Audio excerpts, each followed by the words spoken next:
saying this Chicago was seeking service survival training. Don't you do it. Don't you do it. Friends here. Y'all, this is because you have to understand that self-defense is a serious business. We do carry courses, advanced courses, make a difference. One of the tactics that would increase or decrease in the two-way community. All right, y'all introduce this. Let's just kid. Give him 100%. Johnny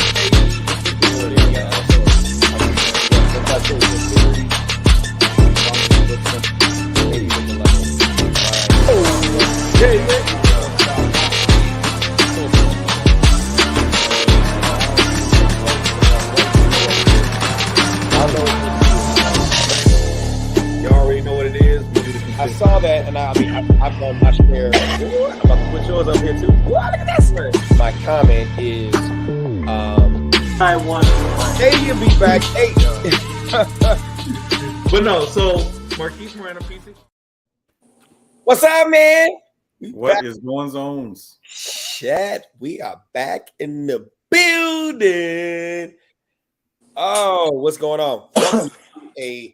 Another episode, a long-awaited episode of Trigger with Instructor Mike and Friends. I'm Instructor Mike. Marquise is back. John is back. Jacob lost his voice because he was teaching the class. He said he couldn't come in, so he was teaching the class. So, guys, do your thing, and we're gonna go ahead and hit right up. What's going on, Mike? Go ahead. Whichever one. Kick it off, John. Oh, I'm gonna go first. Sure. Rock, paper, scissors. Yeah. Guardians Concepts based out of Bourbonnais, Illinois. We do concealed carry training. We also do advanced tactics training. We are also going to be offering some other medical courses in the future, as we just brought on a new instructor. As far as upcoming classes, I have a concealed carry class this weekend. We've pretty much been nonstop the last few weeks. I had class last weekend. I had class Monday and Tuesday this week. We have Guardian Tactics Level 1 and 2, June 4th, that actually we're going to be doing at the ISRA range in Bonfield. That's where we're going to start hosting our advanced classes. Other than that, not a whole lot else going on. That's it. Awesome. What's going on, everybody? Marquise Miranda with P6 Firearms Training. We do the concealed carry classes. We do the concealed carry instructor classes. Those of you who want to become concealed carry instructors with desire to actually teach and train, not just to make a little bit of extra money on the side. I will weed you out, so don't come to me unless you really have that in your heart. We're also going to start to introduce the covert carry training, which allows the people to actually draw from concealment, as well as drills of reverse engineering how you actually shoot. Looking for a June 26th course, waiting to find out where I'm going to host it because I'm waiting on input from Wisconsin. If it doesn't happen in Wisconsin, I'll be right there where John just mentioned, which is the ISRA range, the Illinois State Rifle Association. You know, they don't BS when it comes to dates, and they don't BS when it comes to the range time. So if they toss up and they say, hey, June 26th is yours, I'm going to have to go where I need, where I'm wanted, and people respond back. So we'll see what happens. Outstanding. And you already got one person that said they wanted to be an instructor right there. So King Drew, Marquise's information. He's in Arizona. He's in Arizona. Shit. Exactly. Yeah. He stuck that part in. That's why he put the LOL at the bottom. Damn. But you know what? If he's trying to be a USCCA instructor, well, no, they don't even have. You don't have to take a course in Arizona. They got constitutional carry. So you don't have to take a course, but the thing is that you still got people in Arizona who want to be trained properly.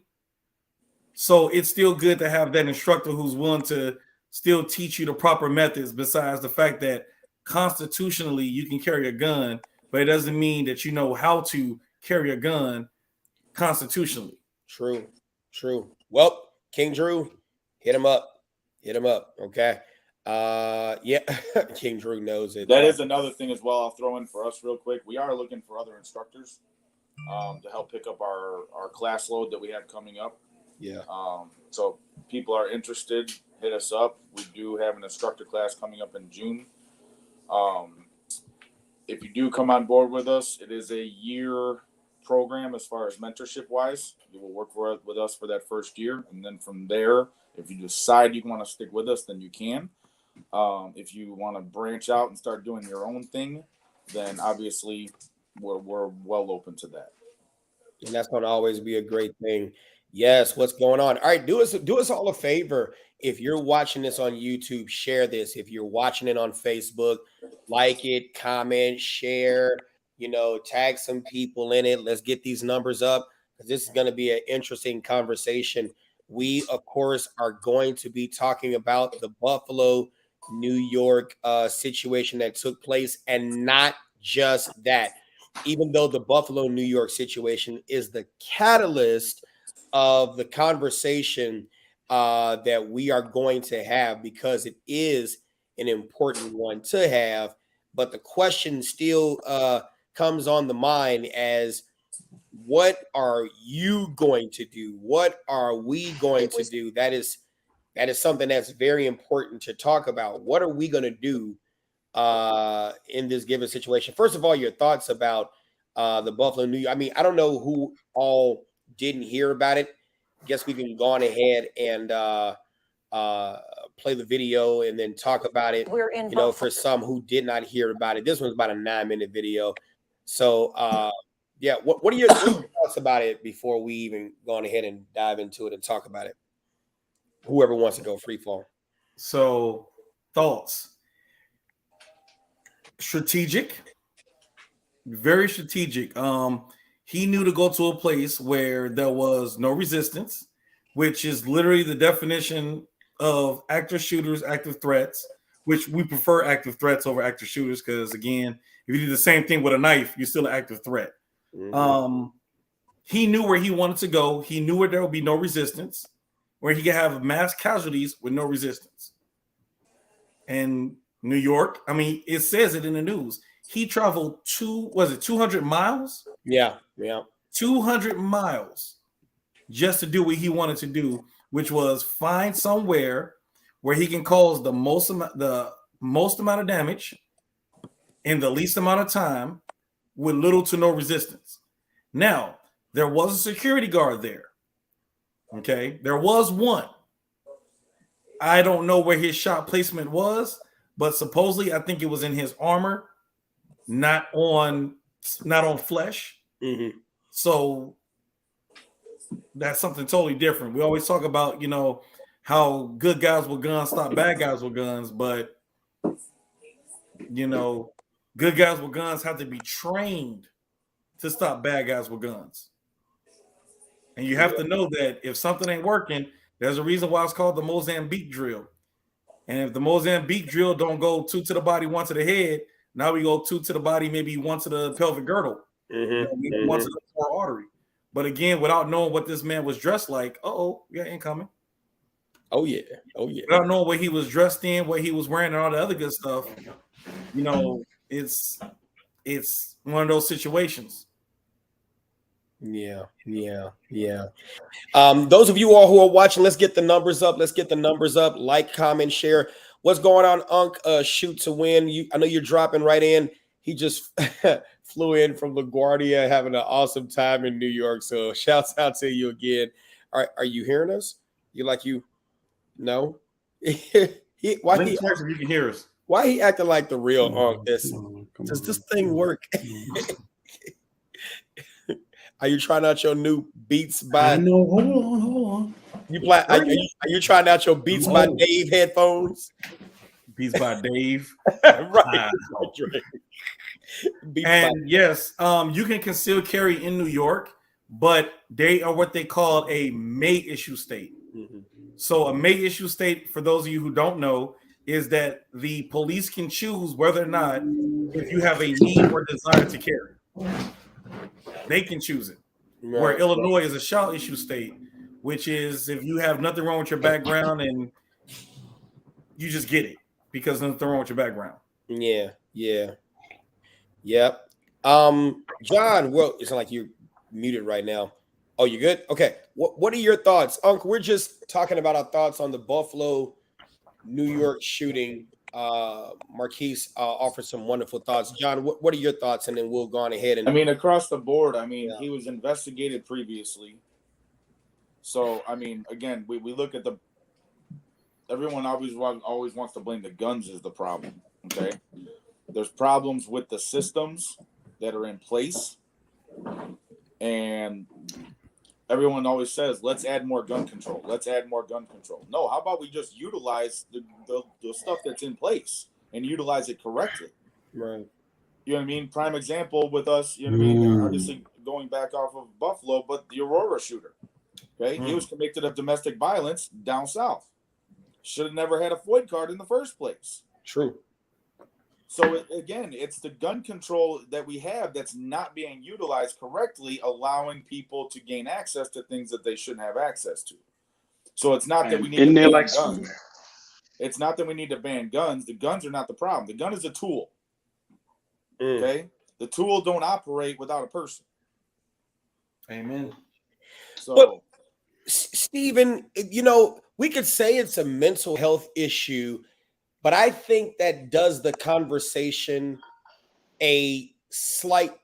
No, it's a contributing factor to the conversation, but I think that takes away from people who planned it. Like, this was methodical. This was absolutely. This was very methodical. Yeah, and even Dylan Roof with the South Carolina situation. Unc, you're in South Carolina, right? North Carolina. North Carolina. Okay, North Carolina. I'm right. Stone's throw away. Right. And so it's right. We get it's not the whole issue, but I think it's a beeline straight to mental health, as though that's the problem. And I think what we do is we do a disservice to those who have real mental health issues, who take their medication, they regulate themselves. They don't go climb a clock tower to try to shoot folks. They don't methodically plan. And even you may have certain racist folks who have mental health issues. That does a disservice to them, because they're like, yeah, I'm racist. I don't like you. I don't like this. I'm not going to go out there and kill folks. So I think that. So the thing about mental health is that it became a knee-jerk reaction. It's become a quick Band-Aid for a lot of answers. The gun community has used it. The anti-gun community has used it. A lot of people have used it. And the thing is yes. Does the United States have a mental health problem? Yes. Do we have a problem with convictions and following up on viable info on threats? Hell yes, we do. We have a huge problem with doing the one thing that should be done. Follow up on viable freaking tips. You know, Mike, when we talked about that the first time you were on, and I put that message out that he had no criminal record and he had no interaction with law enforcement. The truth is, he did have interaction with law enforcement. Yeah. He put out that he wanted to shoot up his school. There was a soft investigation and they left it alone. Exactly. And that's my point, is that when you sit here and you look at, so gun control, okay? Gun control is the next knee-jerk answer for everything. Like, we need more gun control. Well, here's the thing. Everyone who gets a gun legally is required to get a background check, okay? So what happens is we have the background check system right here. As problems get worse, we keep saying we need more background checks. We need universal background checks. We need this. So what happens is this net that you have that's supposed to catch people is wider. But the problem is you're making a bigger net, but not making smaller holes. If you make smaller holes to catch the people who keep slipping through the bigger holes, you're not going to catch fish if your net has holes in it. Okay? And the holes have to be finite. I got a question. There was a whale that got away out of that net. The man in Las Vegas had tons of guns, and he had them all legally. But he had them all legally. But what was the thing, though? He had them legally. Was there anything that would have pointed towards him before that incident? Well, exactly. He had some. Wait, what they call it? Eccentric. But remember, one thing doesn't mean criminal. Right. But that's what I mean. Criminal. So yeah, you had the person who was legit, who did a bunch of legit shit and then did something illegal with the legit shit he had. Mm-hmm. Yeah. But our most active threats that we see nowadays, people who legitly buy the guns, who legitly had no criminal backgrounds, no warnings, no nothing, and then they go do the act. Like we said, the Aurora shooter, Illinois. He had a FOI card because the background check didn't get what he did in the South. You have the DC shooter, but let's not go there. You had the Virginia Tech shooter. I was going to name that Virginia Tech. He had no record. Exactly, no record, but look at his social media. Mm-hmm. So again, the hints and the information is always out there, and people have pointed out to these people, hey, wait a minute. But think about it.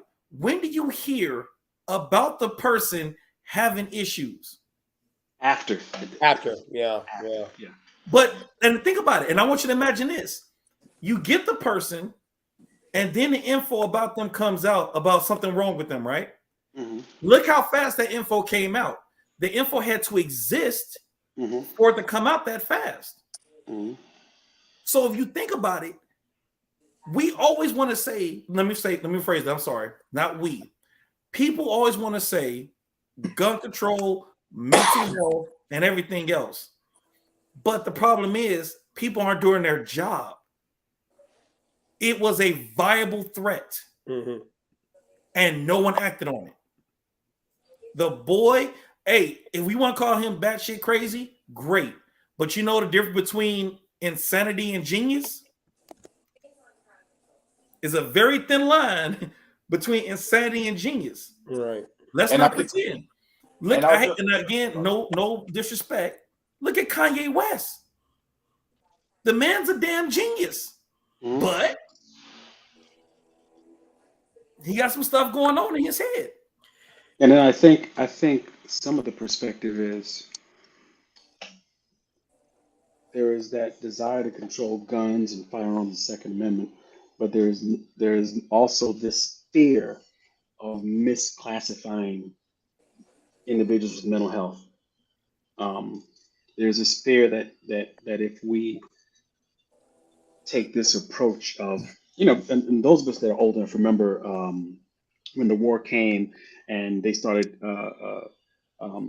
putting Asian Americans, Japanese Americans, and start grabbing them and putting them in camps. Concentration camps, kind of knee-jerk reaction. Yeah. They don't want to make that mistake with individuals with mental health. And I think what we brought up was absolutely right. In this country, we don't do individuals with mental health a service. We do them a disservice. A huge disservice, yeah. And we're talking about, those of us that law enforcement and them in the military, guys that come with PTSD and all of these things that are happening to them, and we try to fund money to all this other stuff. We don't fund money to help individuals with mental health, and then these things happen. Now, Mike, you and I both know we have arrested people that had mental health. They went to court and tried that mental health stuff and wound up in prison. For sure. And it didn't work. Mental health does not mean you are not held to the standards of the law. This young man, yes, if you want to argue that he had some mental health issues, but he had a plan, and he did something more than a lot of other people don't do. He paid attention to where the gun laws were soft. He paid attention to where there was minimal and no resistance. Aaron paid that price with his life by fighting this guy back. But this young man, he had a plan. He had a very, very good plan. And I think even more heinous than the actual killings, I dare say, he put out a media deck. He created this media deck and he pushed out the media deck and they pushed his narrative. One thing I want to say about Jacob's comment, if you've ever taken Countering the Mass Shooter class, you would know that none of the laws passed since Columbine do anything to stop, prevent, or mitigate mass shooter events. Feel good laws, but not effective. Michael Monroe asked a question: what do you do when you encounter a mass shooter being concealed? We're going to talk about that because there's a lot of things, especially looking at a grocery store too. I was on a clubhouse room where we were talking about that, and a bunch of us were asked that question, and I got some ideas in mind because that's not the first time a shooting has actually taken place in a grocery store. If you remember, there was another shooting out. It was in the past, maybe it was during COVID, where it was There was a Lowe's. There was a Lowe's shooting. Yes, There was a yeah. Home Depot shooting. The one that I always like to reference is the Walmart. The one I believe it was in El Vegas. Paso, Texas. Yeah, or El Paso, Texas. It was 2 shooters. Yeah, the one with 2 shooters. But that was the thing. There was 2 shooters, and the concealed carry holder who was at the customer service desk didn't know about the second shooter because she was the woman. Yeah, that's one. But I'm talking about the one who came in with the AK-47. That was recent. And you had the Department of Homeland Security captain who was like, oh, my God, it was a Sunday. I left my gun at home. I didn't think about anything. And it was like, I didn't think it was going to happen. And it was just very crazy. So I want to sidebar or go back real quick. Yeah. The other thing we have to look about as well, because yes, obviously the Buffalo shooter had a run-in with law enforcement at one point before because of his threats and or allegations of threats. But the other thing we got to look at, because we talk about mental health and obviously not want to label mental health, the social state of society. You know what I mean? People start getting singled out, everyone gets butthurt, and now it defund the police, defund the federal forces. Because tell me I'm wrong, you know what I mean? This is what happens. Yeah. They've already defunded mental health. You know what I mean? But it's across the board. You know what I mean? When you hurt someone's feelings, we need to take away all their money. Now, Jacob says when we're talking about responses to those shootings, Jacob says run, hide, fight. Run, hide, fight. That is the most common. Yeah, that's the most common. But what are some other things? Deontay Davis says the only way people can protect themselves from active shooters is to arm themselves. You can't rely on police or security to be your only way to protect yourself. More armed civilians could have possibly decreased the loss of life. And you know what? That is the go-to response for those of us in the 2A gun carrying community. But I gotta say, what are some other things that could have been used in the superstore? Here's a question I got. You ever been in the hood? Your mama had to use a roach fogger. You know I was going there because I sit there and you gotta think about it like this. It's strength in numbers. Yeah, and it's like we teach about this in the avert training that we teach, which is active violence training. Numbers. 9/11. 1-on-1. You don't go 2-on-1 unless you have to. You go 3, 4, 5, 6, a dozen on one. 9/11, the second plane. How did it go? How did it get down? Exactly. Those people knew they were going to die. They knew, but what's they up, said, Andre? We're not going out without a fight. Yeah. See, overwhelm them. Throw stuff at them. Distract them. Here's the thing, though. And I'm gonna be 100% honest with you. The average person will not step up to defend their own life, let alone the life of someone else. You're right. So my thing is this: when you look at strength in numbers in 9/11, okay, we can look at 9/11 as the lesson that proves that if a person will wait for Spider-Man, Superman, and Batman before they pull out their own utility belt. Because think about this, and this is just me being the person I am and how I look at things. What does every airplane have when you sit down in that seat? Shit, you got a cushion. You got a flotation device. Yeah. Why can't I just pick that up, use it as a shield, and just walk towards that aisle, and we all do it? Yeah. But think about this. Whenever there's an active shooter, we don't have the 9/11 approach to the active shooter. So when you look, and what I mean by the 9/11 approach, look at the fact that after 9/11, look at what you got to go through to get through to the gate.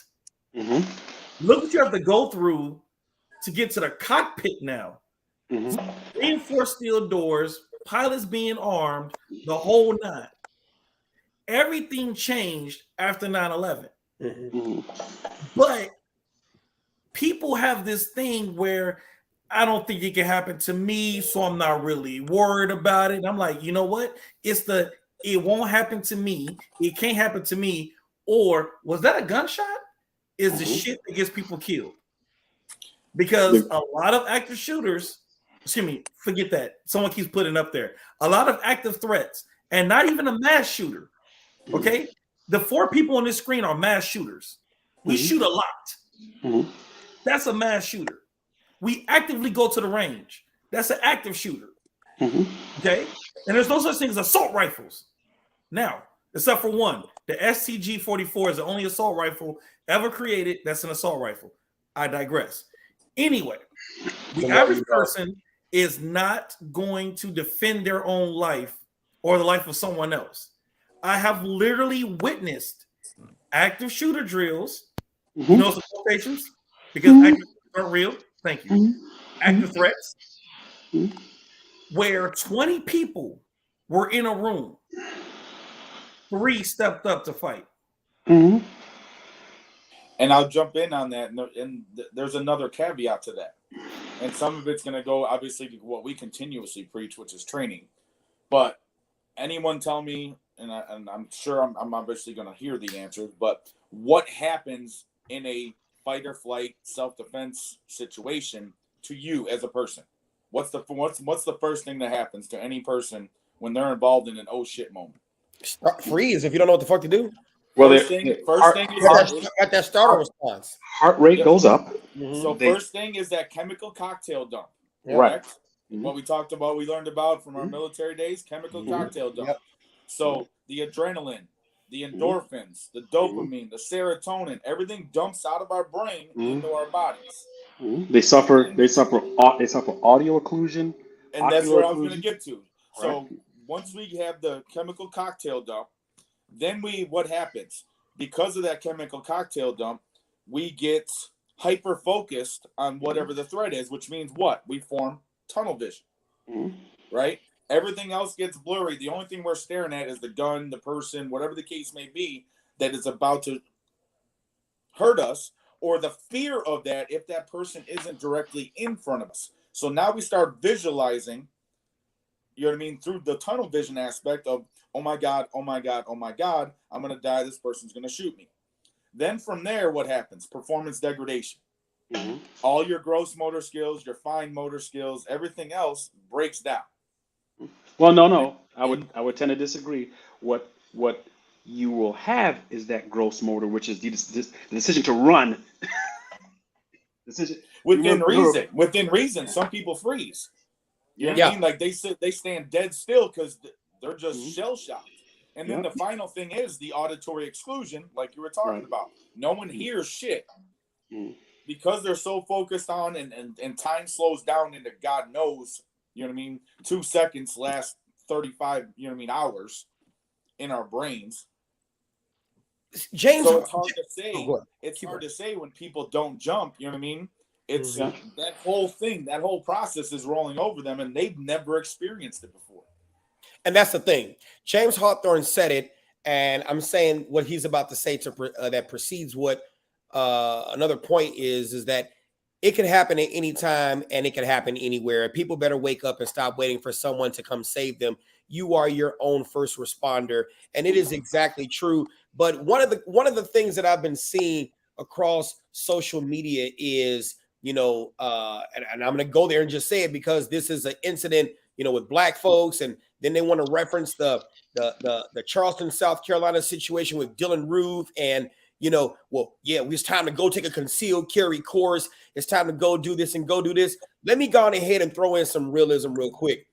And due to the graphic nature of what I'm about to say, listener discretion is advised. These are the comments of Mike Brown and Mike Brown alone. If anybody else want to co-sign with it, that's fine. I'm up with it, but I'm going to be real because I only know one way to be real. But before I do that, y'all do me a favor. If you're watching this, share the broadcast, tag some people in it. 3, 2, 1. You motherfuckers ain't going to do a goddamn thing. You ain't going to do a motherfucking thing because we tell your ass all the motherfucking time to get your ass up in the motherfucking class. You think this 16 hours is going to be enough or whatever you got in that little ass class. You say you want all the smoke, but you got that little ass fire extinguisher. You got your man with the dick who think he know how to handle the blick. taking your ass to the range and think you're gonna be ready, and he ain't got the heart to tell you fucking up because he fucked you well. And if he really tell you fucking up, he ain't gonna get his dick wet, and you ain't gonna get your pussy wet. So that's why he can't sit there and teach you like how the fuck you need to know. You gonna go on ahead and get your ass waxed the fuck off. You're gonna be just like them 9 folks in South Carolina who let that Democratic pastor, God bless his heart,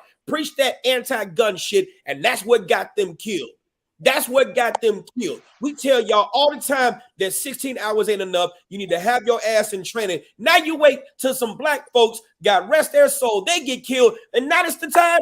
This the motherfucking time that you sit here and say you want to go on ahead and get your ass. You ain't motherfucking ready. You ain't ready. When the shit happens, you're not gonna know what to do. Your body and brain is like a motherfucking computer, and what you put into is what you gonna get out of it. We get tired of fucking telling your ass you need to have your ass in somebody motherfucking training. You gonna fuck around and one of your family members around you is gonna die, and then you're gonna take it real seriously. And some of you watching, I'm gonna end with this. You ain't gonna take this real seriously till your ass gets shot. Okay, ladies and gentlemen, and as passionate as Mike articulated this, listen, you're talking to some individuals that have been in actual shootouts, have trained, we continue to train. We're imploring you, and we want to get across to you that the amount of training and the knee-jerk training that you're seeking now is insufficient to handle the type of mayhem that you're going to see. Many of us that have trained, we've had heartfelt moments. We were scared. Listen, Guardian, John talked about it. There's degradation. You think you're shooting great, 80, 70, 80, 90%. You'll go down to like 30 and 40%. Paper ain't shooting at you. You may be the hazard to the people you're trying to save. Continuous training. I know he used some harsh words, he used some harsh language. Some of you feel badly, but it's out of love. I love the way you're doing it, though. And here's the thing, though. And I put up a quote, right?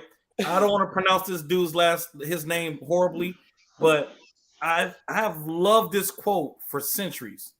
Out of every 100 men, 10 shouldn't even be there.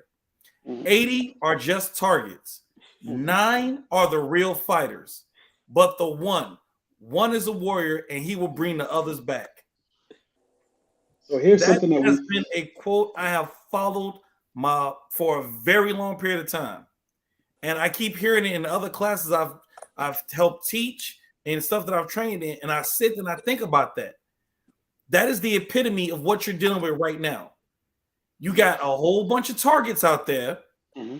You got some people that are willing to fight, and you have the person that will get everybody home.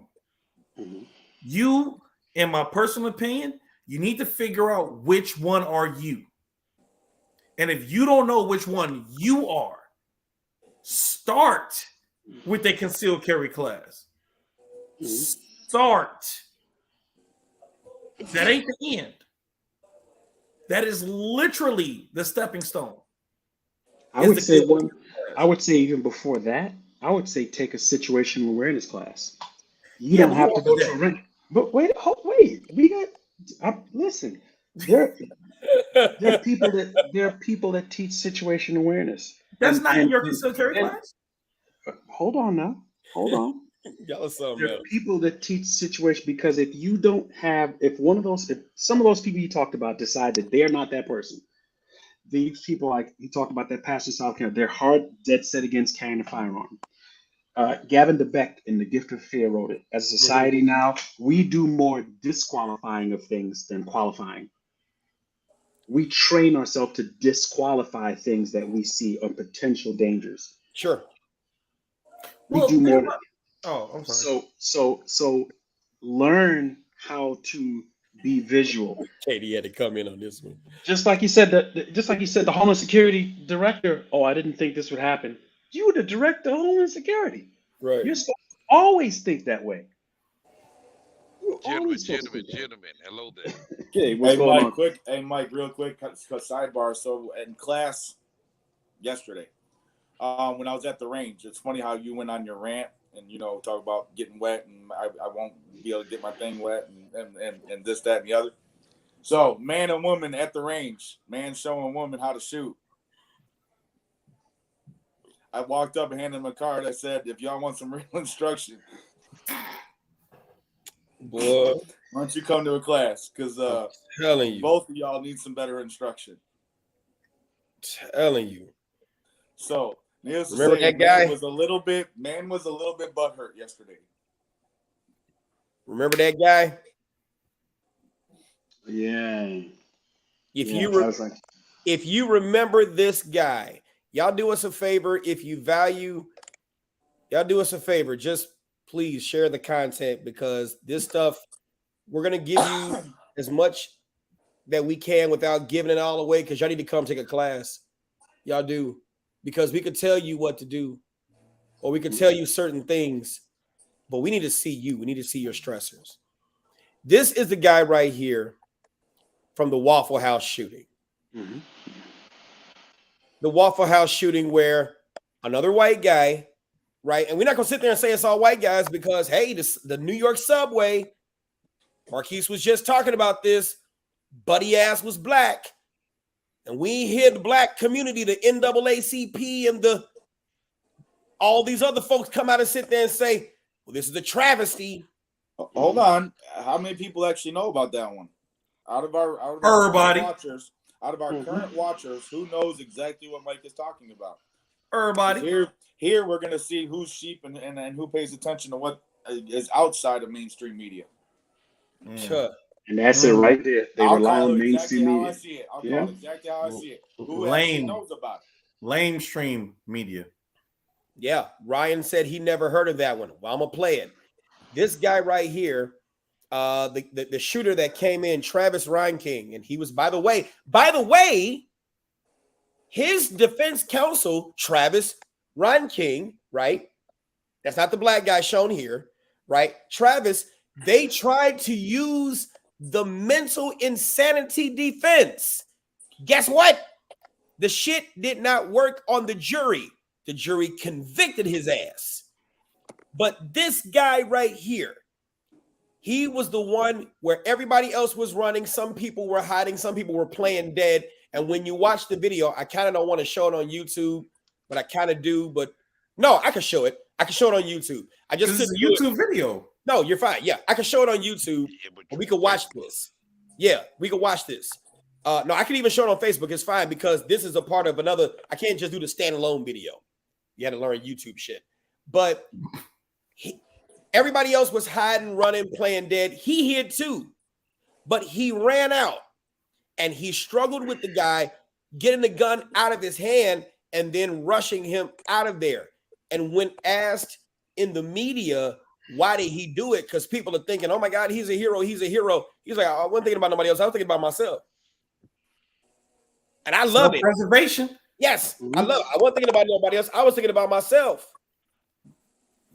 And it's just like James Hawthorne even said it. Sorry, it's blocking your faces, guys. But funny. Furthermore, it bothers me how many people take a quick course just to get their CCL, but some of those very same people do not train or prepare for reality once they leave the class. They are walking around unprepared, without a round in their head, no holster, no sense of, a round in the head, in the chamber. Got it. No holster, no sense of awareness, just a firearm that's a paperweight collecting dust. Many of them have concealed carry, don't even keep their weapon on or with them. They don't think they need it because they're going to only be in the store, or, his comments are very profound. And for those of y'all who don't know James Hawthorne, follow him on Facebook.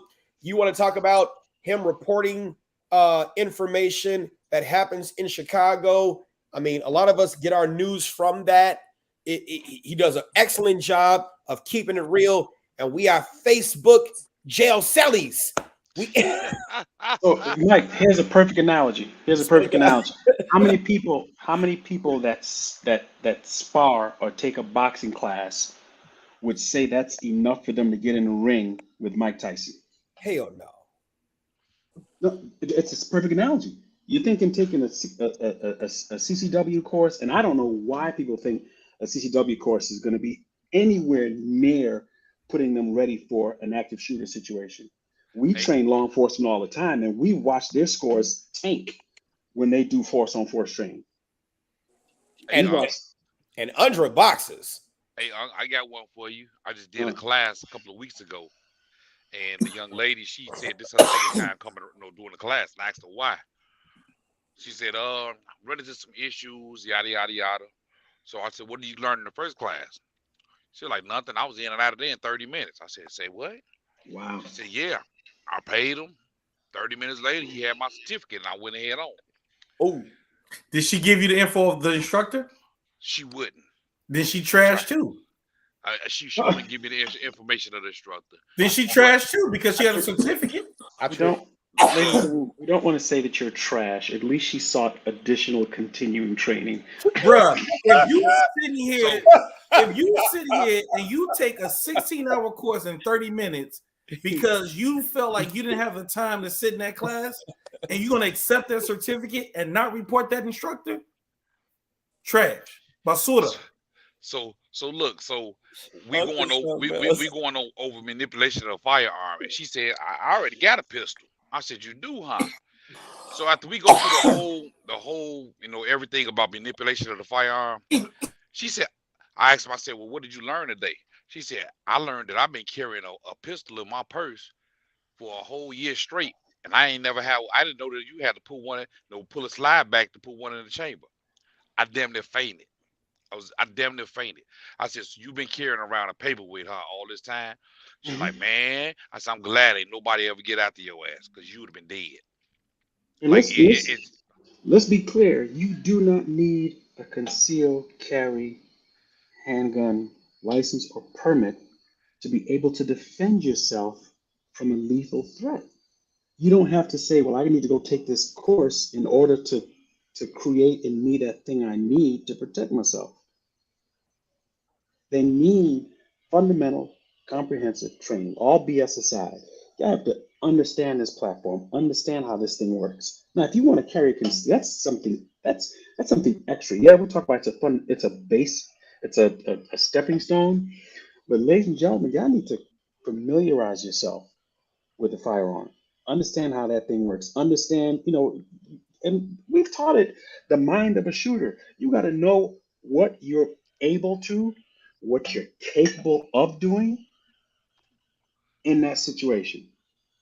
Those of us that have been on, whether it be teams or units or whatever, they ask you that question: are you prepared to shoot somebody? A lot of people will, go to the range, they'll shoot, but when it comes time to shoot another person, they ain't got it in them. Freeze up. Andra said something that was very important, man, bro. Even with boxing, there are things within the sport that won't transition well into a street fight. I've learned not to be married to a standardized way of training. I use that same mindset with firearms. I'm always on the move, traveling hours to get it in, and he is correct. People have to really get out and train past a concealed carry weapons course. Couldn't have said it better. Thank you for putting that out there. It is very true. Like even in MMA or what, there are rules. Yeah. Stuff.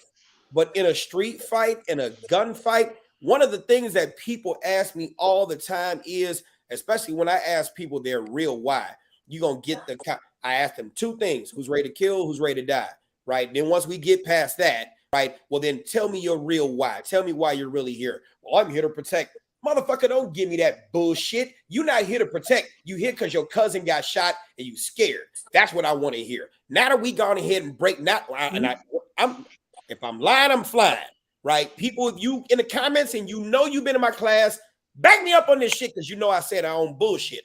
I sat there and said, now, what's the real reason why you here? Oh, well, I don't want to go to jail. I said, well, I'm going to fuck your imagination on that one because there's nothing that I can tell you. And Portia was just in my class just this past, week past whatever's. I can't keep you from going to jail. We can sit there and quote statute all day.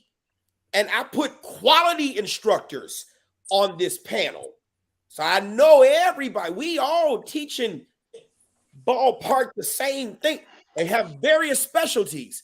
None of us can keep you out of jail. Sometimes you're going to have to do some shit that kind of feels illegal. That good attorney you should have on speed dials that's gonna keep you out of jail.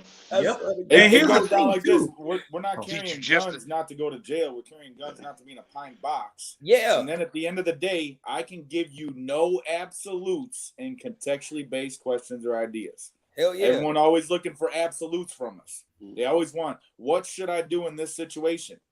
I can't tell you. In violence, there are thousands of variables that can never be reproduced, which is why there's no standardized program for violence. It can't be reproduced. Nope. Which is something that, like, even when I mentor instructors, I'm a firm believer. Your communication has to make sense. And I'm gonna tell you like this, and you can quote me on this. Communication is the biggest problem with communication. Yes. We might be saying the same thing, but unless you understand what I'm saying, it makes no sense to you. Unless it resonates with you. So I'm a firm believer. If I'm in my class and I'm teaching a class, I'm like, okay, I got you for 16 hours. What do you really want to get from this class? And I write it down. Okay, you want to get this. Okay, I don't know if I can get this to you within 16 hours, but I will get you something. What else can I do for you, realistically speaking, within my time frame? And that's my question. What can I really do for you that I can say I can do within this time frame? It's that simple. And I need to communicate. Like one of the things, and I think, Mike, I think you've been in my class, you heard me say this. The 4 safety rules when it comes to gun safety. Okay, I always ask the same question. If I say, John, give me a safety rule of the 4 safety rules. Always assume a firearm is loaded. What does that mean to you? Not what does it mean? What does it mean to you? I mean, anytime I touch a firearm, always make sure that it's. I'm always going to know that it's loaded, and I need to verify that it's loaded. Exactly. So now I understand his mindset. His mindset is, I'm going to check the gun to make sure of its condition. So he said, know the condition of your firearm. Okay, I can pick up a gun and say it's loaded. How do I know it's loaded? Because he's going to check it. He didn't just say, treat every firearm as if it's loaded, which pisses me off to no end. They don't know what that means. But that's what I have to ask. And that's what I'm saying. The communication breakdown. I can't talk to you unless we are both talking and understanding what we're trying to get done. And I think that's one of the biggest disconnects with the 16-hour course is that you have instructors who are trying to get that 16 hours done, and you have the student. But are you understanding? And what is my feedback? What am I getting from you to understand that you are getting what I'm saying? I can teach a classroom everything, but only one may learn. That's what I'm looking at. Who can I teach? If I'm able to teach you, you're able to get what I'm saying, you understand what I'm saying, you understand where I'm coming from. This is where the communication lies. If you're in the class and you're a bobblehead, you ain't getting shit out the class. But people, you don't be in my class unless you participate. I'm about to say I just talked to Mike about that. I had a chick that she didn't want to participate, and my a buddy of mine, one of the other instructors that I work with, he was reading he was doing a read.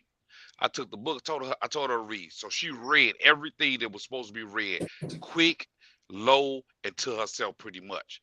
So it's like, as an instructor, you have to identify you got those problem people. So I started doing things and making her look up, define definitions of different words. And, I made her engage herself inside of the class.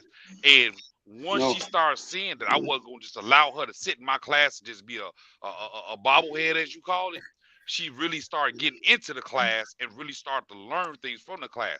You're going to always have the ones that think they know everything. They've been shooting with their boyfriend, baby daddy, sneaky link or whatever, and they got a gun, and they done been to the range, they done cloud shot and everything else on the 4th of July. I don't care what you did. Like I tell them, I'm here to teach you enough to get you fucked up. It's up to you to learn more than just get fucked up. Katie, Because you a good man. I got I had that same one in my class like that. You a good man because what I did was I broke the class. Sorry, let's take a 5-minute break. And I pulled them to the side and I said, listen. And I got their check. I got their money. I said, I cannot in good conscience sign off on you and sign off on your paperwork. I paid. Here's your money right here. I won't train you. I won't. Because I'm doing the world and everybody else that you come in contact with a disservice. So I took that break and I had a very, you know, I'm the Mr. Nice guy. I'm the conflict resolution guy. I said, if you want to be here, I will train you. Now, they had a turnaround. Now, whether that turnaround was just fake for the moment, you know, just to get through the course, but they had a turnaround. But if I have those people in my class that listen, we don't charge people half as much as we should charge them for the training that we facilitate to them. A third, a tenth. Facts. When you go to Mike, when you go to the range with the people you go to the range with, if they would have taken this class from John Holsham, from Tom Givens, how much money would they pay those guys? Travis wouldn't be there. Hey, they wouldn't be there. Hey, they be putting some commas on there. You're right. They wouldn't be there. Shit. So no, I'll give you your money back. I will not waste the time. I will not put other people in jeopardy. You're a good man, Katie. You're a good man. Because I don't want to force a student to be a student. You go bye. It's okay. No hard feelings. I'll let them qualify with this. Well, see, I try to give people an opportunity because, like I say, I've encountered a lot of students that learn a whole lot different. I have some students that learn by listening. Some students learn by hands-on. You know, so it's like identifying what type of student that you have. I'm gonna give you that opportunity. If she would have continued on, even though I was kind of like the secondary instructor, if she was to continue on, then I would have had to talk with my buddy like, hey, you know, or whatever. But yeah, like I said, I try to give people an opportunity. If this is what you really want to do, if you're gonna sit here, if I'm gonna sit here for 16 hours and I gotta participate, you gonna participate. That's just what it is. I don't care. I don't care what it is, but you're gonna participate. I'm not about to sit up here and talk for 16 hours. I am not a college professor. And one of my college professors told me something when I was in school. He said, I already got paid. And that was like our first day. He told us, I already got paid. And we all looking like, what? He said, I can stand up here and I can read off to whatever. My check is cashed already. Y'all got to get this work. And you got to understand it. So it's just one of those things like, I try to be the nice guy. I try to be. I'm very similar to KD on that one. When I get those types of people that want to come in and kind of just hang in the back and everything else, I consider that a personal challenge to make them engage. You know what I mean?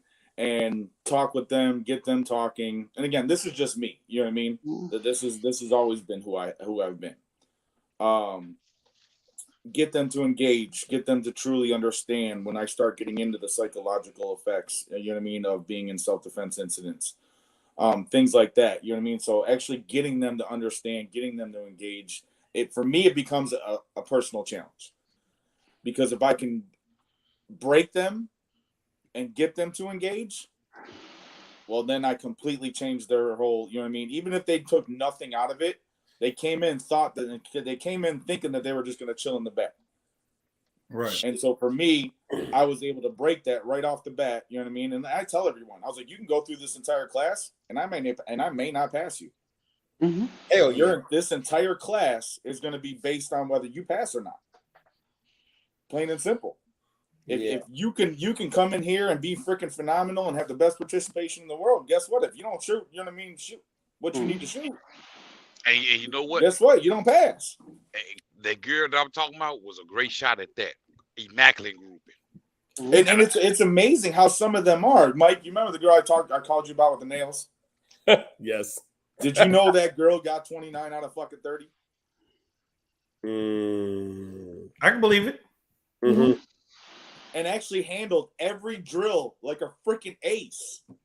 So we won't see misogynistic viewing audience. Yes. Some of our biggest challenges are the men that come in and think I know how to shoot.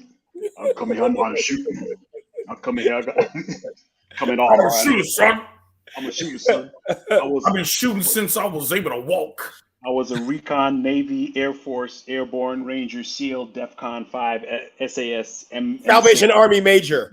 Yeah, yeah. So there are a lot of males that come through our courses, and we just shake our head. Yeah. Bruh, I'm gonna tell you like this. One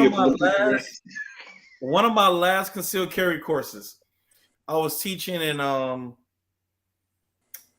is that Gurney? Was it Gurney? I want to say it was Gurney because we ended up qualifying at Second Amendment. So by McHenry.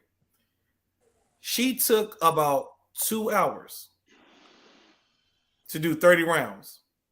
And I did not care. I didn't give a damn.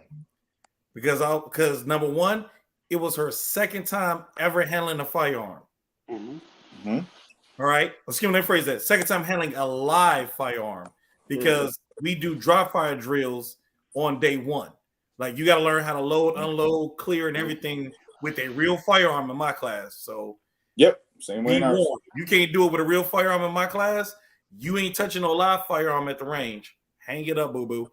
Now, with that being said, she took about 2 hours for 30 rounds. She did 30 out of 30. No joke, 30 out of 30. She talked to me a lot. She was nervous, the whole nine. Didn't care. I did not care. A couple saw me teaching her and they walked over and it was like, hey, sir, do you work here? No, I do not work here. I don't even know if I can give you a business card because technically this isn't my range and they have instructors here. Well, I see you teaching her and I shoot like crap and I'm here with my wife. May I please have a business card? There you go. I said, but I'm gonna be real with you. Your wife is gonna get more out of it than you. And he looked at me like, what? I'm like, I'm gonna be real with you. You're a hunter-gatherer. That's who you are. You're a hunter-gatherer.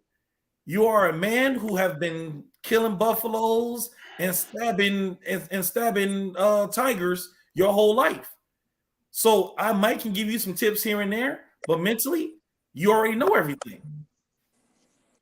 Even then, I mean, I'll take one pass with you, Marquise. It's even more than that sometimes because it's not just the guys that come in knowing everything. We get the women too. They must be under 30. We get the women too. Oh, they must be under 30. I got stories. Coming to class, all right, and this was pre Todd Fossey class. Okay, so pre hand-to-hand combatives class, and I was talking about that, and she was like, "Oh, well, I was in the Navy." I was like, "Oh, okay. What'd you do?" Bosun's mate. I learned all I needed to know about hand-to-hand combatives. I was like, really? Because unless they teach fucking hand-to-hand combatives when in the paint needling department where you paint needle the ships, I don't know what hand-to-hand combatives you got. Damn. Because I was like, I don't know if you realize or not, or did you not look at the wall behind you, or did you not read my website about who I am? But I was in the Navy.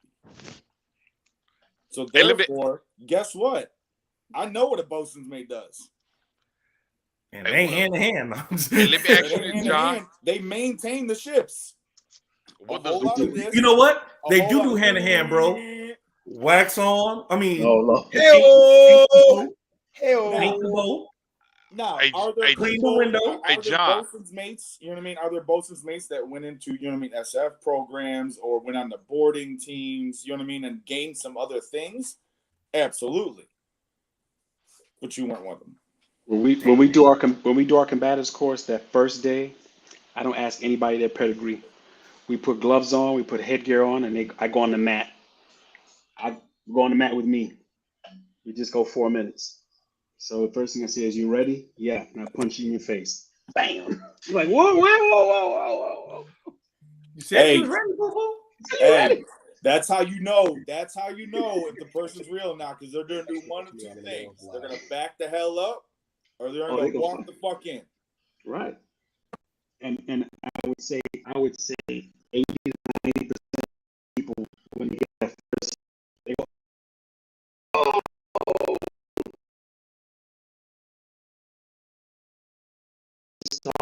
And they start to come at this. still want to lose.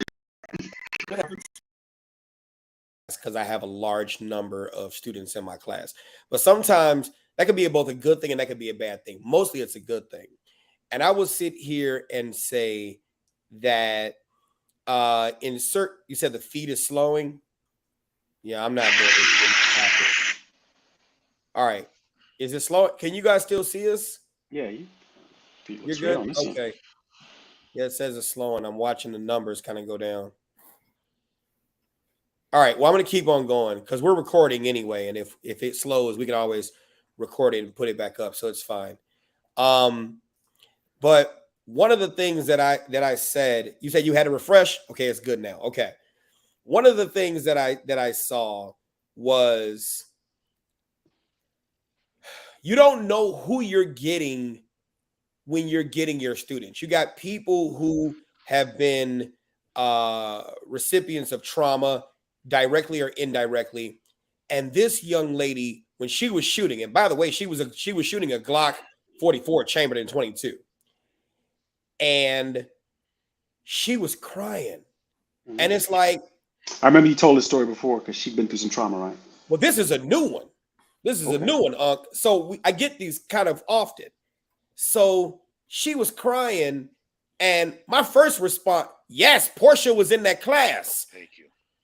She was crying, and my first was like, what the frick are you crying for? Turn your ass around and get on it. And I saw she was really, I was like, chip switch. All right. So I pulled her to the side, gave her target. She got back on, and I was like, you know what? Push through those tears. I know where they're coming from, but the only way out of it is through it. Man, she tore that fucking target up. And then I gave them extra opportunity to get back on the range and shoot 9mm. And she was the first one in there. Portia was a part of that.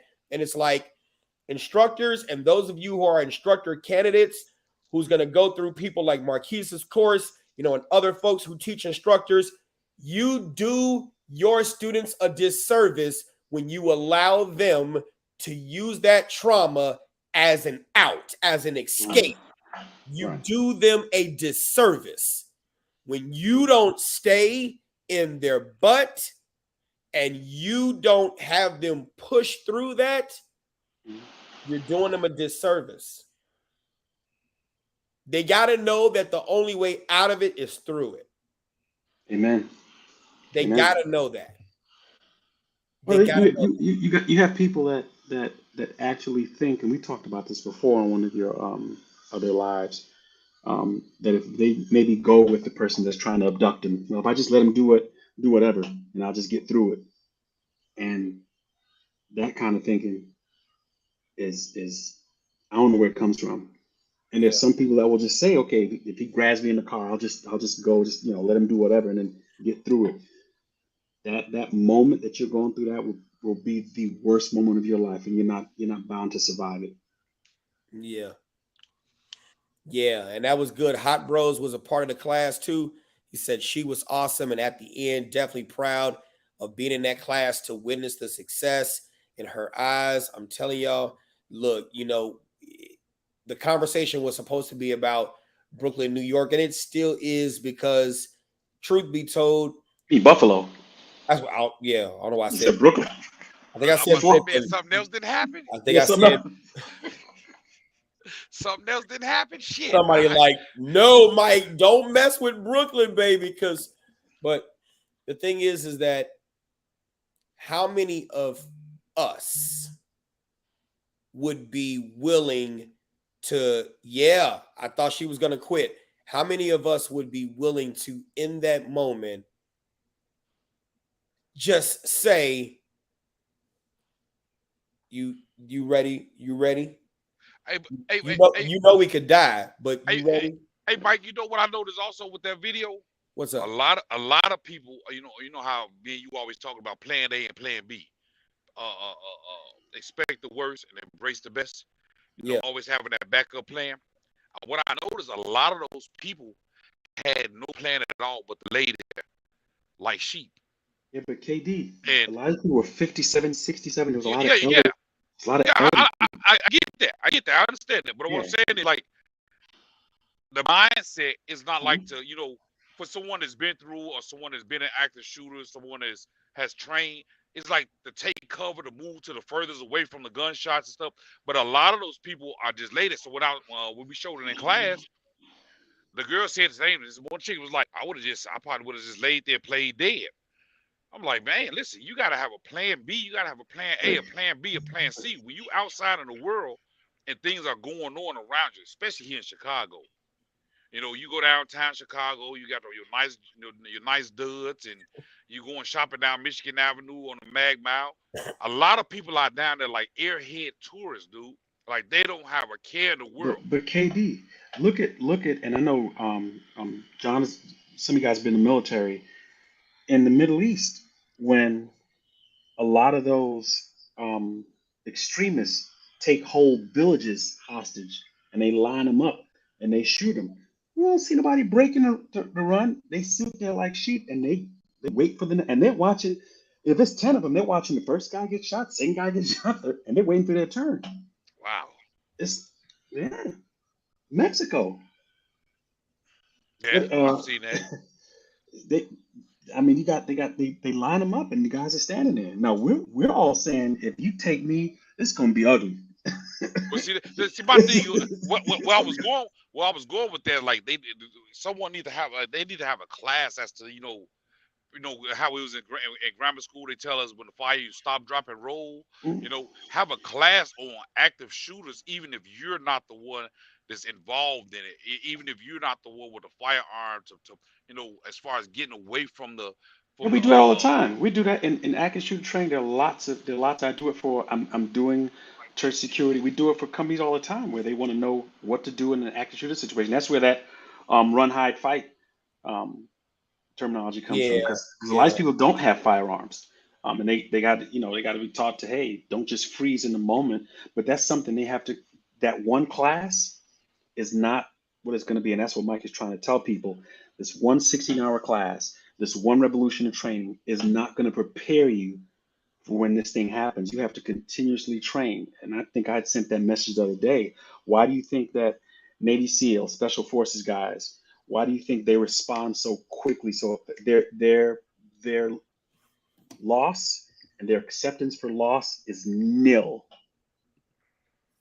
Y'all keep talking. I gotta put this Jocko Wilnick, because he said something so powerful about training, and I don't want to take it away, because what he said, it was just absolutely awesome.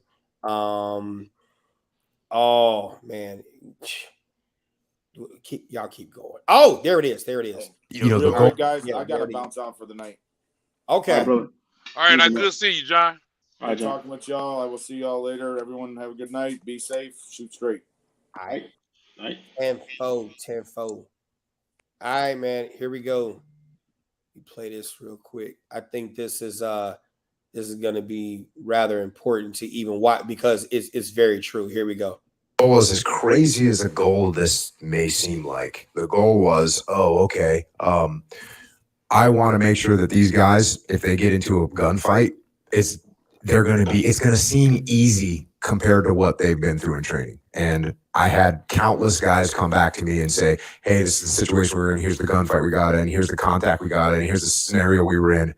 And they were able to handle it exquisitely, because the training, the land warfare training that they'd been through and the urban training that they'd been through was so hard that the actual combat seemed easy. Now, obviously, can you simulate someone actually getting wounded or actually getting killed? No, you can't. But as far as, especially from a leadership perspective, understanding how to manage all those elements on the battlefield, and then the young shooters being thinking shooters and knowing how to execute, knowing how to operate, knowing how to move themselves, it's just an awesome package that you have this just unified team when they get done with those training cycles. So it was nice because in Nyland, they didn't, they broke us up and just intermixed us with the team. Yep. So they put a couples, with this, fire team, that fire team. Mm-hmm. So they kind of mixed you in. So it was very, very good training. A lot of the terrain and stuff there in Nyland one was good because it's very similar to Afghanistan terrain too. Yeah. We had some other military entities trying to get control of that training site for us. And I remember I put together a brief for my leadership in the chain of command, my most senior leadership in the chain of command. And what I did was I took pictures of Nyland and pictures of Afghanistan, of like SEALs patrolling in Nyland and SEALs patrolling in Afghanistan. And I put together like 5 or 6 of those pictures side by side in a slideshow. And I said, this is the terrain we're fighting in, and this is the terrain we're training in. We can't do any better than this right here, and we need to maintain control of this. And so, yeah, it's almost uncanny how similar those two environments can look. And I didn't realize when we were there, he had 2 Army Rangers, doing an exchange program to help teach the land warfare there. Yep. Those Rangers that we would bring out, they're just outstanding guys, because we as SEALs always want to have an open mind and make sure that we are understanding the tactics, the techniques, the procedures of other units. What do they know better than us? What can they teach us? What can we learn from them? And that's one of the ways that we've always done that, is taking individuals from other units and bringing them to our units, especially to our instructor cadre, so that we can learn more and try and get better. And those Rangers that work with us were just outstanding guys. And I feel you guys do an outstanding job of your guys' training. Like you said, knowing that, hey, there's always, there's more than one way to skin a cat. Yep. And let's see what other people are doing. You put things in your toolbox, and hey, I might use this again, or hey, I may never use that again, but you have a lot of tools in that toolbox. Yeah, indeed.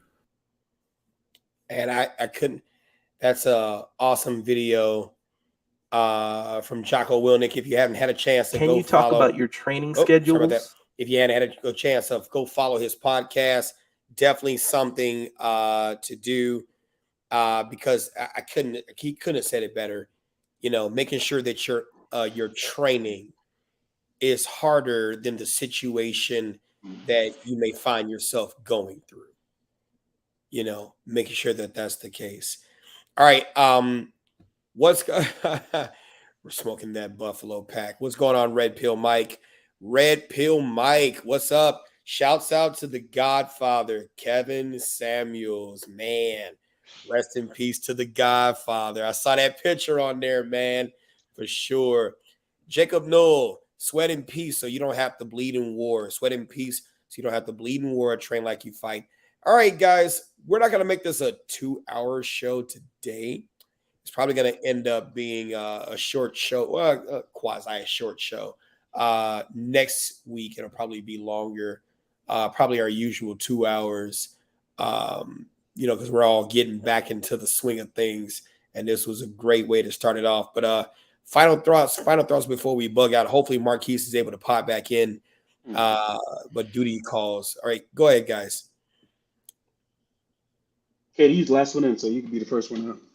Okay. Hey, all final thoughts, man. Get out there and do something with your life. I know you're still here, Marquise. Get those. Get that laid down range. Find y'all somebody, a class or somewhere that is gonna push you to the limit. Someone that's not gonna let up off for you, and it's not gonna accept mediocre work from you guys. State standards and our standards are 2 different standards. Find someone that's gonna push you beyond that state standard. That's willing to go in and have a second session with you and push you to the limits. I push myself all the time. I shoot with other instructors that's pushing me all the time. Find you guys a workout partner on the range. It's just like going to the gym. You go to the gym, you get on there. Oh, I did 10 minutes, I'm done. Get your workout partner is gonna tell you, no, you can do 10 more. So get your workout partner at the fire range, at the gun range also. Absolutely. Invest in yourself, ladies and gentlemen. Invest in yourself. Marquise said it best. Have a come to Jesus meeting. Determine what type of person you are. Nobody else has to know. You know what type of person you are. If you say that you're a person that is willing to put your life on the line to defend others, and maybe even strangers, maybe not just family members, you have to train like it. There's a lot of training out there. Go out there, seek training, invest in yourself. Okay? Change your mindset. Invest in yourself or invest in your funeral. Oh, Lord. Precious Lord. No, because hey, that's what I was like. I was trying to hurry up and get back on because I'm like, no, we can't dip. Because I'm gonna tell you like this: ain't no time for fish fries, chicken dinners, and selling ice cream because you lost somebody. Go fund me. Stop playing. Okay. So listen, Stop playing. don't invest in your own funeral. When you're dead, whatever they do with your body, invest in your training, invest in your equipment, and invest in very good legal defense. And invest in your instructors. And Because I'm invest in gonna your say it like instructors. this. Well, that's the training Boy, part. y'all don't understand. A true instructor ain't rich. Hell no. Boy, we ain't rich. We ain't balling. Boy. No, we not. We not. Because we actually give a damn. And because we give a damn, we will spend the time, the hours, and everything else we need to get you comfortable. Now, comfortable is a difference between confident. Mm-hmm. You know what I'm saying? Because there's this thing, confidence and competence. Mm-hmm. It's an endless circle. Confidence and competence is an endless circle. The more confident you are in something, the more competent you can become in it. The more competent you're in it, the more confident you are in it. That takes time. I tell all my students the same thing. If you're going to be unconsciously competent about something you can do, aka automatic, you have to train. I tell people the same thing. That could be 15 minutes a week or 15 minutes a day. That gives you the ability to be unconsciously competent about something you're doing and not realizing, oh my God, I'm doing it. Your first lesson was learning how to tie your shoes. You are consciously competent on how to tie your shoes because you don't have to think about it. You just know what you're doing. The same thing should go with your training, your gun training, and everything else. If you want to be good at something, you have to train. 15 minutes. And when I say 15 minutes, uninterrupted. Phone on silent or off. Yep. No television, no distractions. Everyone in your household needs to know that this is your 15 minutes to focus on one thing. Don't interrupt. And I'm going to tell you like this.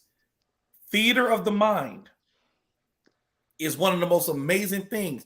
When you're not training physically, train mentally as well. Think about what you're doing. Yes. There's been studies. And I think I even shared a video weeks ago about how to learn better. Mm-hmm. Don't just learn how to learn better. Mm-hmm. There was a literally, I want to say they did some type of thing where they took so many basketball players who were pretty proficient in three-pointers and had them shoot them one-handed. And then they took another group of them, put them in a room, and had them visualize shooting one-handed free throws. They were this far apart. The mental people were still gaining as much experience just using visualization as they were with the people who were actually out there practicing every day. But again, it takes focus. And another thing, it don't matter how hard you work if you don't rest. Learning happens when you're sleeping. Yes. That's when learning happens. Yes. Everyone thinks, but I'm gonna go to the gym, I'm gonna lift hard as hell. Yes. Guess when lifting pays off? When you sleep. Marquise, I'm gonna put you on the spot, Marquise. When we supposed to do this Force on Force class? We was talking about that months ago. We got right together. When? That was one of the last lives we did. That was me. I was supposed to forget. You know what? Unc, you gonna have to whoop my ass for this one. I was in North Carolina for 2 weeks. Yeah. Oh shit. I was teaching, so I was teaching a 5-day course. I had 3 days off, and I was teaching another 3-day course when I was in Raleigh. Boy, I tell you, black people, you colored folks. You know what, dude? And that's the thing, man. And it's like getting people to understand the training aspects and how it actually works. Your rest has to be meaningful. Mm-hmm. You have to have meaningful rest. Your phone. What people don't know about these beautiful things is that they have functions. Guess what? There is a eye comfort shield on your phone, which takes away the blue light, which keeps you awake. Using the comfort shield helps your eyes start to turn off all the things in your brain so you can go to sleep. You can even switch the color to red. So then that way you have no blue light. You need to understand that training means jack if you don't understand how to rest. You have to learn how to go to sleep. You have to learn how to turn your brain off. You have to learn how many hours you need to actually study and rest. You know, put it out there again, Marquise. When you want to have this force on force class, look, just let me know. I will fly myself up. Let me know. We'll put it on. We'll put on a 3-day course. Would you say 2 or 3 days, Mike? What did we say? Was it 2 day or 3 day? It would have to be a 2 because I don't think everyone can give me 3 days. Hell, I don't think people can give me 2 days. I wanted to do like a 3-day course, just concealed carry. People don't have time. People don't have time. Yeah. Okay. They got time. It'll be a force on force course. Yeah. It's a 2-day course, right? And I said I would sponsor the tuition for one person. Mm-hmm. I'll sponsor the tuition for one person too. You got the firearms?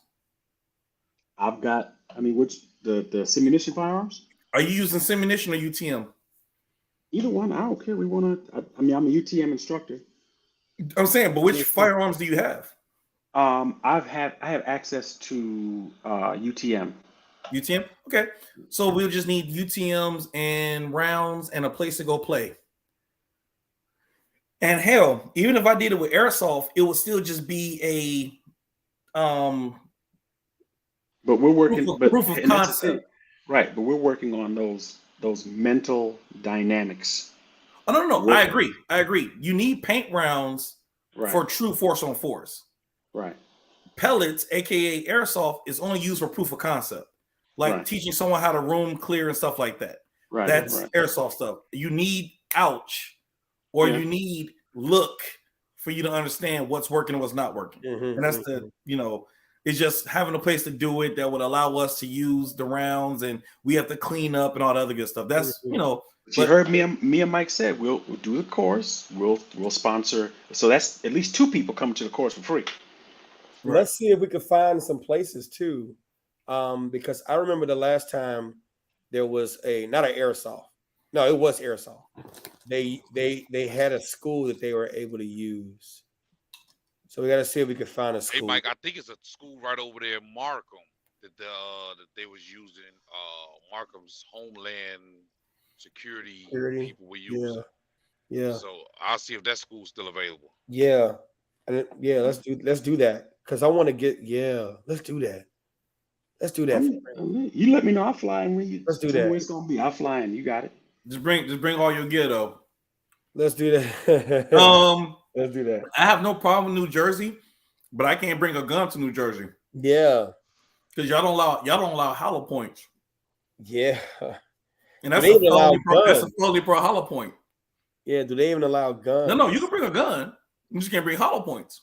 Because it's a felony per hollow point. I ain't got time.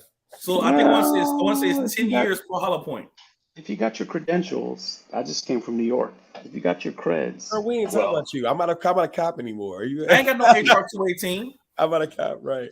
I ain't got no HR 218, so I can't play those games. I'm a private detective. Yeah, not a cop. All right, well, so I gotta come with the same.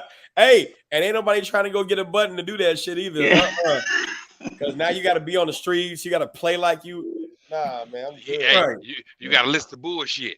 Yeah, right. You know what I'm saying, and so like I said, it's just please. It's one thing to go out and see training, and it's just one of the things that I would say. I hate to throw race in it, but I will say in our culture, in the Black culture, we influence a lot about working. Gotta get a job, gotta work, gotta. We don't preach about rest. We don't preach about relaxation. We don't preach about vacations. We don't preach about mental health days. We don't preach that stuff. Yeah. We preach go all the time. Hell, what's one of the stupid sayings we got right now? When you're ready, you don't have to get ready. Can I get some sleep? Can I not be ready? Can I get some of that? Sleep is necessary for me to be ready. Hey, Mike, we can go out there to Albert Spot. Okay. He got acres. It's outdoors. He got a pole barn, bales of hay. If y'all can y'all put that on out there in the pole barn in the field? Jimmy Crack Corner, we don't care. Man, listen here. Hey, and you don't have to worry about cleaning up the airsoft because it's gonna be in the field. So yeah. Well, no, we'll do it. If we're gonna do this, it's gonna be with the UTM rounds or the NLTAs, non-lethal training ammunition. Excuse me. Got it. For the people who don't know. Well, you got to give me. If you give me the dates, we'll push it out to the people. Just give me the dates. I call him and ask him and see what he say. If we can't find no indoor facility or whatever. Yeah, I know he'll probably want to be part of that also. Yeah, and I'm going to read that ghost gun legislation. I'll definitely look at that too. I don't even deal with ghost guns. I just buy the gun already created. Yeah, and it's already ready to go. I'm not a ghost gun person, so I'll leave it up to y'all. But the Illinois legislature is talking about enacting a bill to possibly amend Section 24 of the Illinois Criminal Code to enhance the penalties for the possession of ghost guns.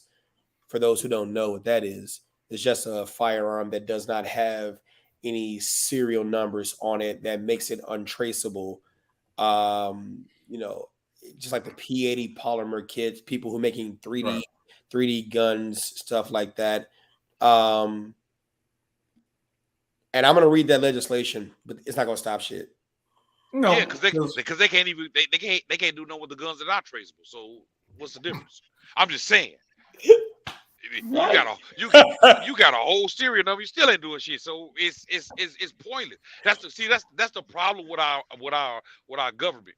You want to compile law on top of law on top of law, statute on top of statute, ordinance on top of ordinance, but you didn't do the bare minimum. You didn't go to the basic, the very bareback minimum. What difference does it make? Only thing that's going to affect is for people to go out there and get these ghost guns and modify it, and it's a training tool or a collector's item. That's whatever. So then laws and legislation are only made for law-abiding people. Right. Facts. How do you verify the serialization of a firearm without taking possession first? Fourth Amendment rights. That's a great question. One, you don't. Yeah. that's literally firearm registration. Yeah. Unless said item was in use or currently in use in the commission of a crime. Well, okay, true enough. But okay, so here it should be in the cop's possession then. Who cares about it anymore? But here's this. You're saying how do you verify the serialization of a firearm without taking possession? Yeah.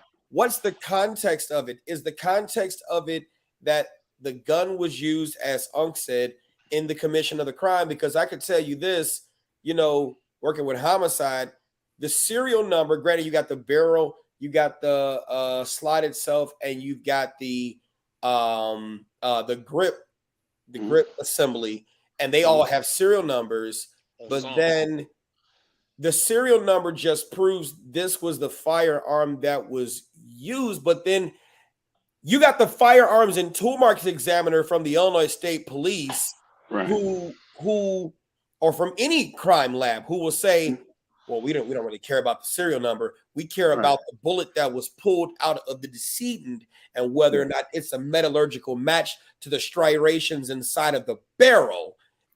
You see what I'm saying? That's the connection, not the serial number, because, let's just say you swapped the slide and you swapped the frame of the pistol, you still got the barrel. Right. You still got the barrel, you just switch out the gun. Like you can grab two Glock 17s, switch out the barrels, and now what? But they're using that. But they would use that as context in investigation. Why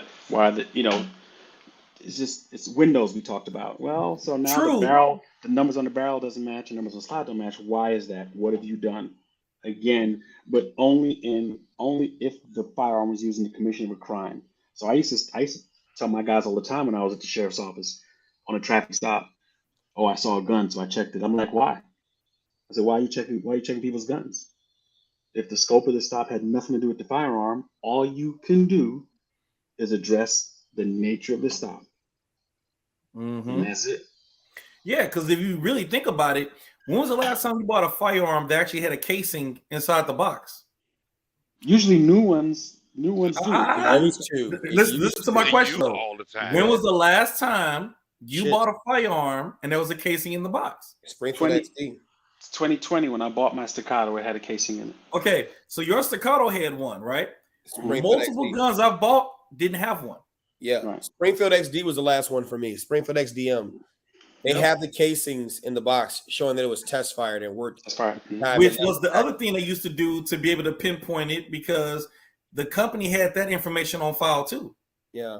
And a lot of companies stopped doing it. So one of them is Glock. Glock stopped doing it. Glock did stop doing it. Yep. They sure did. They sure did. Springfield, I think, not Springfield. Caddick don't do it either. Not Springfield. Smith & Wesson, I think, stopped doing it too.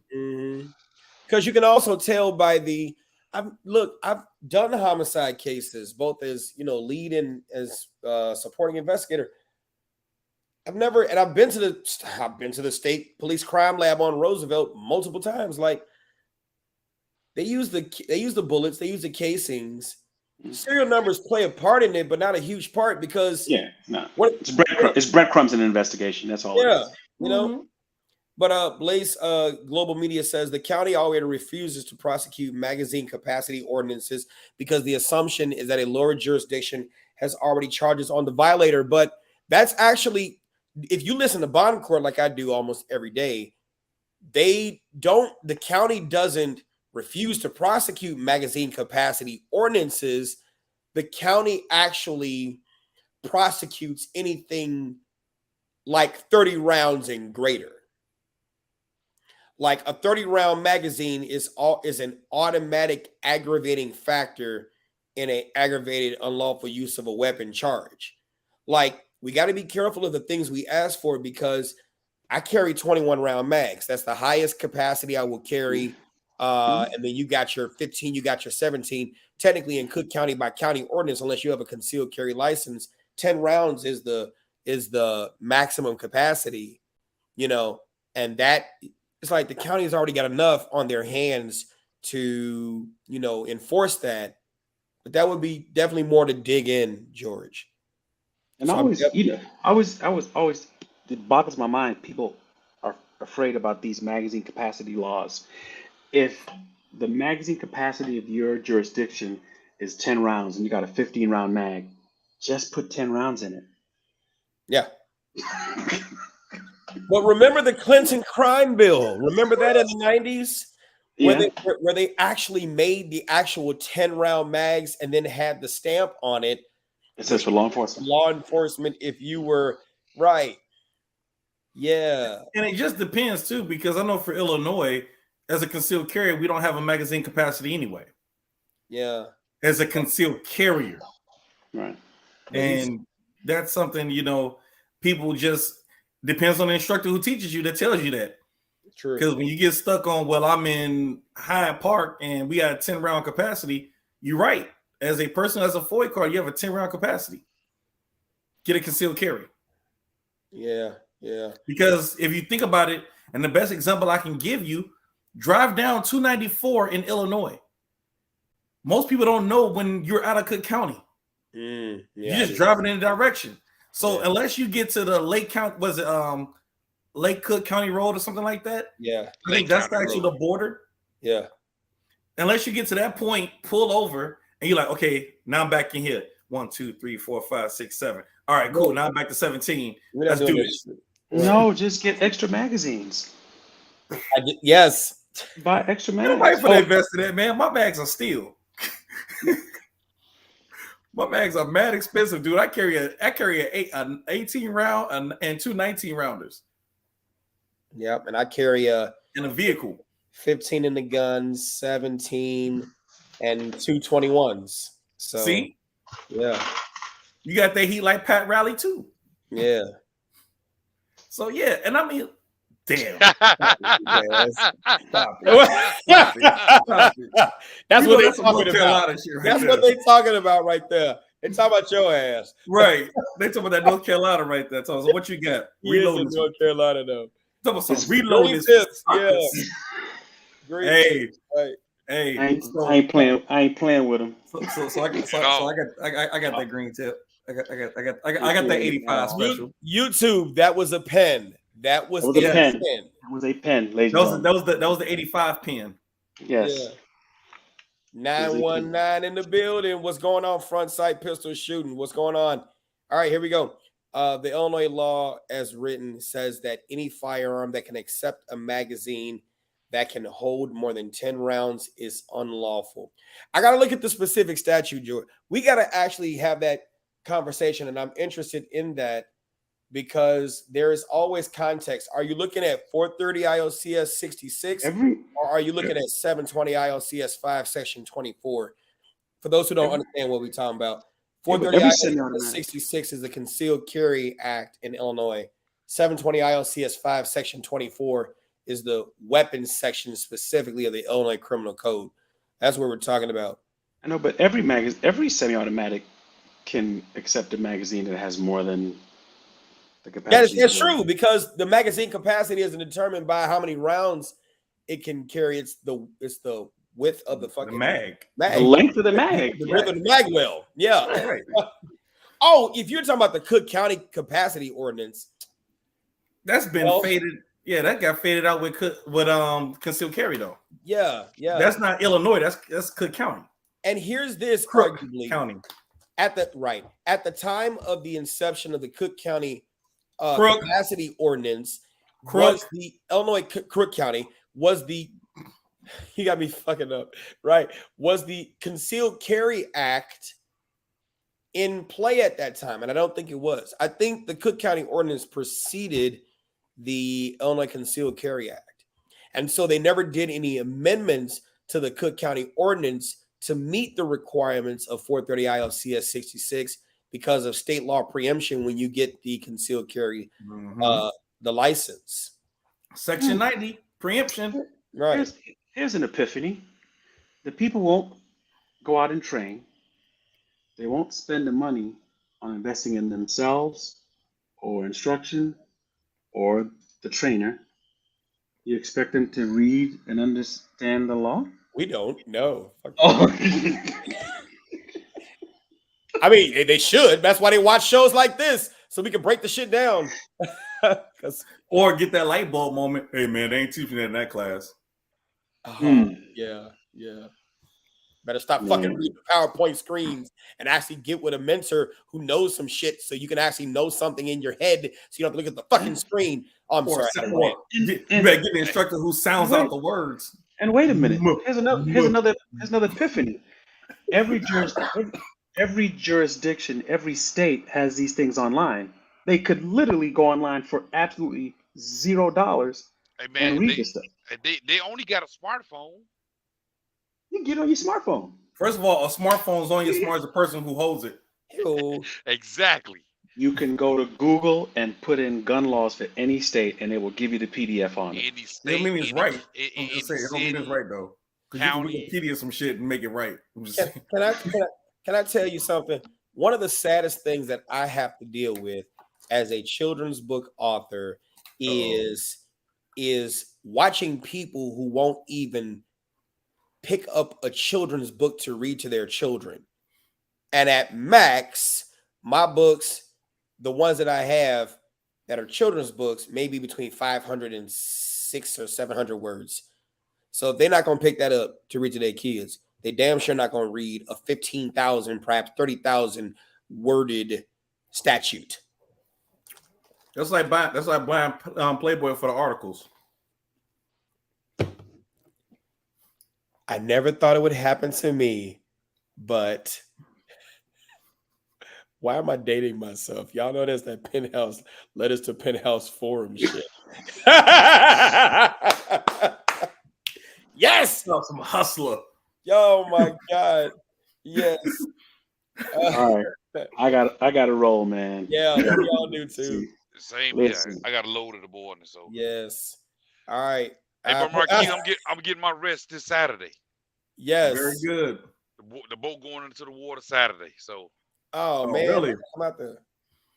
For sure. Yeah, man. I'm telling you, I harp hardly on rest. I'm a hypocrite to a certain point, but I'm gonna tell you like this: as a person who lifts 3 days a week, you better believe it's the reason why it's 3 days. I rest my ass off. Why? Because muscles don't show up because you've been to the gym beating the hell out yourself. You have to rest. Right. And then when I figured out I could be better at what I do by taking 15 minutes of true practice, of uninterrupted practice, man, my unconscious competence, boy, to the point where I can load a magazine with my eyes closed, man, please, better get on it. Yeah. And ice baths too. I heard that works. Not after working out. That's actually bad for you. That's bad for you? I don't know. Yes, because what happens, you want that lactic acid to actually do what it's supposed to do. If you cool your body off right after the workout, you just totally just killed your workout for no reason. Wow. That's if you're trying to build muscle, but just people, just eat healthy, exercise, and take Geritol once a day.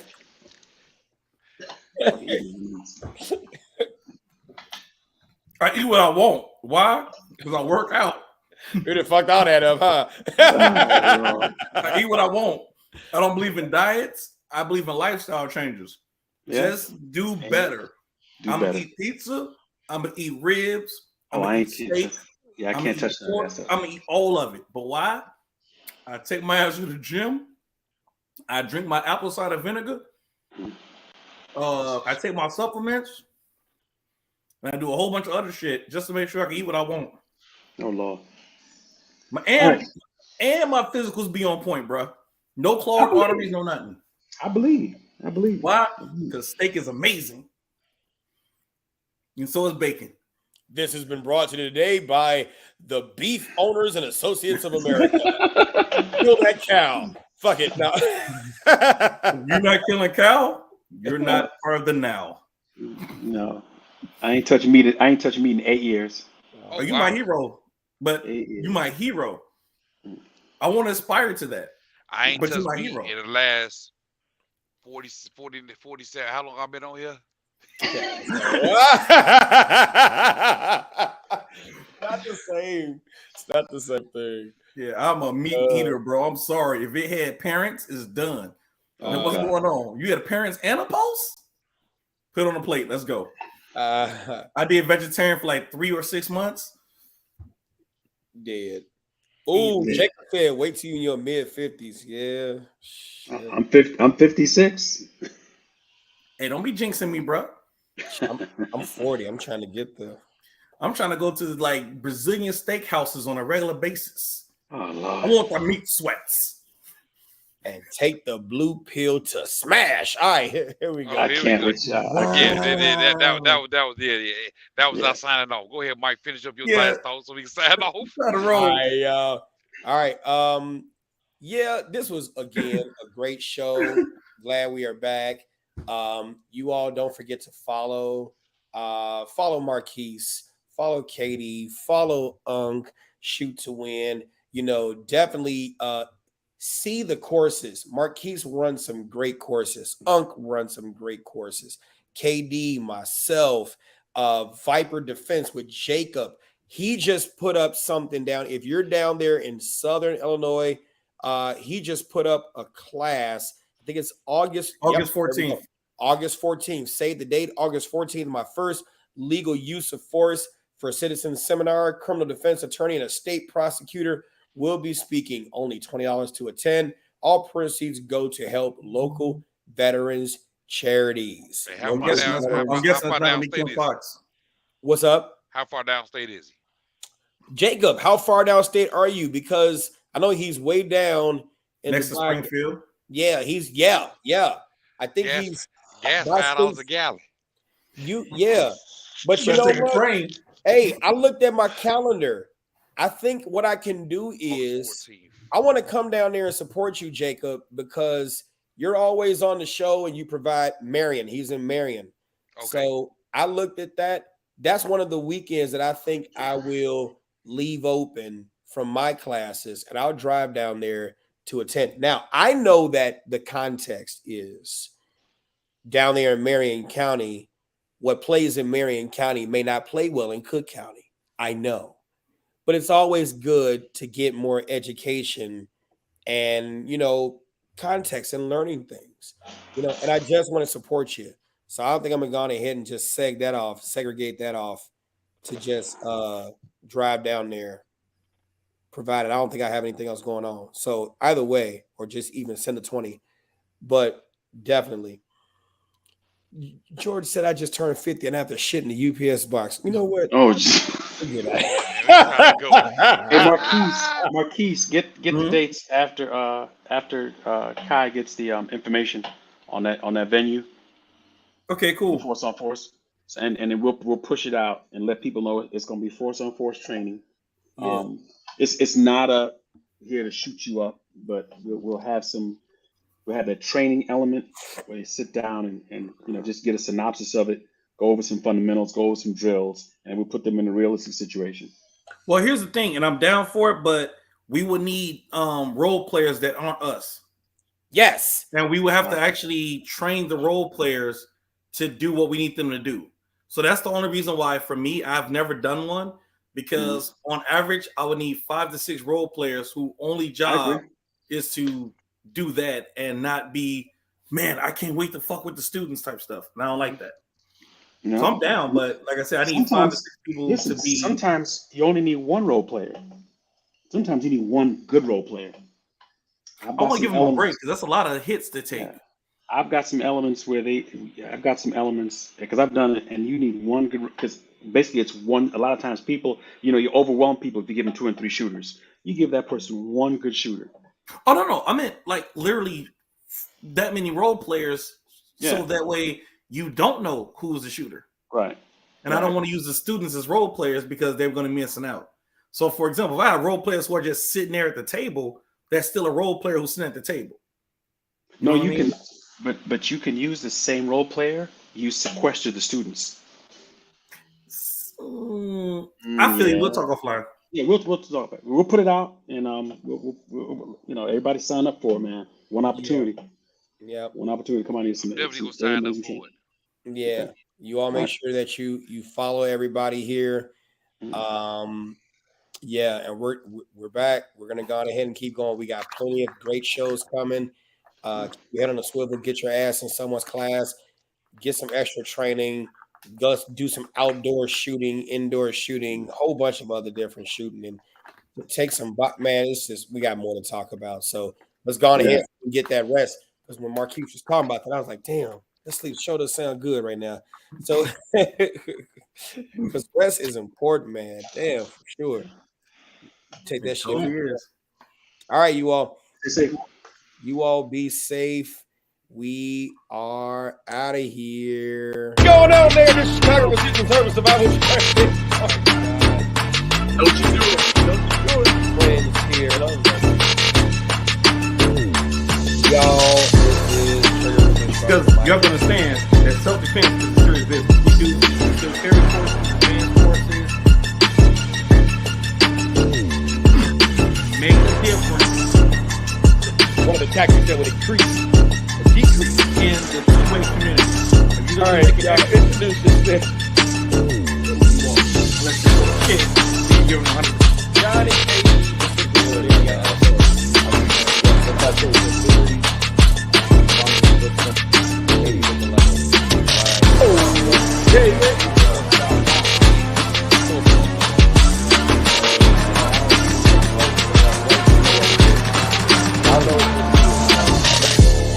You already know what it is. I saw that, and I've done my share. I'm about to put yours up here too. Wow, look at this one. My comment is, I want. hey, you'll be back. Hey. But no, so